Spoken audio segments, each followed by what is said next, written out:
नमस्कार, आप देख रहे हैं तेज खबर 24 और वक्त है खबरों का। शराब कारोबारियों के फर्जी बैंक गारंटी का मामला शांत होने का नाम नहीं ले रहा है। मामले में शिकायतकर्ता बीके माला की शिकायत पर अब लोकायुक्त संगठन भोपाल द्वारा मामले को रजिस्टर्ड करते हुए केंद्रीय सहकारी बैंक मोरबा जिला सिगरौली के अधिकारियों से बैंक गारंटी के संबंध में दस्तावेज तलब किए गए हैं। शिकायतकर्ता बीके माला ने जानकारी देते हुए बताया कि बीते 10 दिसंबर को लोकायुक्त संगठन भोपाल द्वारा एक रिमाइंडर पत्र जिला सहकारी बैंक मोरबा जिला सिगरौली के अधिकारियों को भेजा गया है, जिसमें बैंक गारंटी के संबंध में दस्तावेज तलब किए गए हैं। उन्होंने बताया कि रीवा संभागीय कमिश्नर और जिला सहकारी बैंक के सीईओ द्वारा पूर्व से भी इस मामले में जांच कराई जा रही है और दोषी पाए जाने पर जिला सहकारी बैंक मोरबा के मैनेजर नागेंद्र सिंह को निलंबित कर दिया गया था। इसके बाद से अब कार्रवाई लचर तरीके से चल रही थी, लेकिन इस बीच रानीपासी उप सचिव लोकायुक्त संगठन भोपाल द्वारा पत्र जारी कर जिला सहकारी बैंक मोरबा से बैंक गारंटियों के संबंध में दस्तावेज तलब किया है, जिसके बाद अब आबकारी विभाग में भी खलबली मच गई है, क्योंकि जारी हुए पत्र में आबकारी विभाग के उपायुक्त सहित निरीक्षक स्तर के एक अधिकारी का नाम भी शामिल है।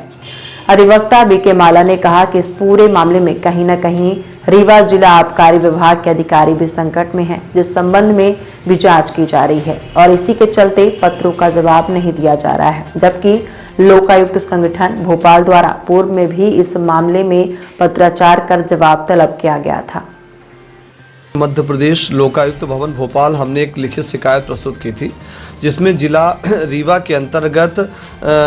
कई फर्मों के द्वारा शराब कारोबारियों के द्वारा एक फर्जी बैंक गारंटी तैयार करके कोर्ट रचित फर्जी दस्तावेज बनाया गया था और यह मामला जिला सिंगरौली के मोरबा बैंक सहकारी बैंक का था। शासन के रेगुलेशन के अंतर्गत सहकारी बैंक स्टेट गवर्नमेंट के अंतर्गत आते हैं, जिनको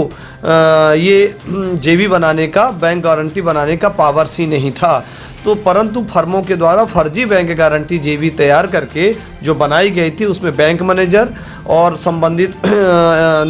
जिला आबकारी अधिकारी एवं सहकारी बैंक के बैंक मैनेजर की संलिप्तता थी, जिसकी बैंक गारंटी के आधार पर फर्म प्राप्त हुई और फर्में अपना शराब की दुकानें खोल रखी थी, जिसकी हमने तफ्तीश की और जांच कराई, जिसमें प्रथम दृष्टया श्री नागेंद्र सिंह बैंक मैनेजर निलंबित हो गए हैं और लोकायुक्त ने इस प्रकरण को रजिस्टर्ड कर भोपाल में रजिस्टर्ड कर हमारी शिकायत अभ्यवेदन के आधार पर तत्काल जिला सिंगरौली सीओ सीधी को एवं कमिश्नर रीवा संभाग रीवा को भी इस आशय का पत्र प्रेषित किया है और उन्होंने कहा है कि तत्काल इस संदर्भ में हमें पूरे समस्त अभिलेख उपलब्ध कराएं, इस आशय की कॉपी। और जिला सिंगरौली के द्वारा जो सीओ हैं, सीधी में बैठते हैं डीआर सहकारी और रीवा जो सहकारी बैंक जिनके अंतर्गत आता है वो संबंधित अधिकारी, तो उन्होंने भी जांच के निर्देश दिए हैं और इसकी विभागीय जांच चल रही है, परंतु एफआईआर की कार्रवाई में जरूर विलंब किया जा रहा है। आज दिनांक तक एफआईआर हो जाना चाहिए था संबंधित व्यक्ति के खिलाफ और संबंधित फर्मों को सीज किया जाना चाहिए था, परंतु जिला आबकारी अधिकारी ने अभी तक सीज की कार्रवाई नहीं की है और साथ में वो संबंधित एजेंसियों के विरुद्ध श्री नागेंद्र सिंह के विरुद्ध प्रथम प्राथमिकी दर्ज नहीं हुई है। क्या मानते हैं आप इसमें आबकारी विभाग का भी? देखिए, पूर्णतः नियम विरुद्ध है। जब आबकारी अधिनियम में ये प्रावधान ही नहीं था कि राष्ट्रीय बैंक को बनाया जाना है, राष्ट्रीय बैंक की बननी है, तो उन्होंने कैसे बना दिया। और जब इसकी प्रथम दृष्टया प्रमाणित हो गई, आशय का पत्र आपके पास आ गया कि गारंटी पर जिस आधार में संबंधित फर्म को प्राप्त हुआ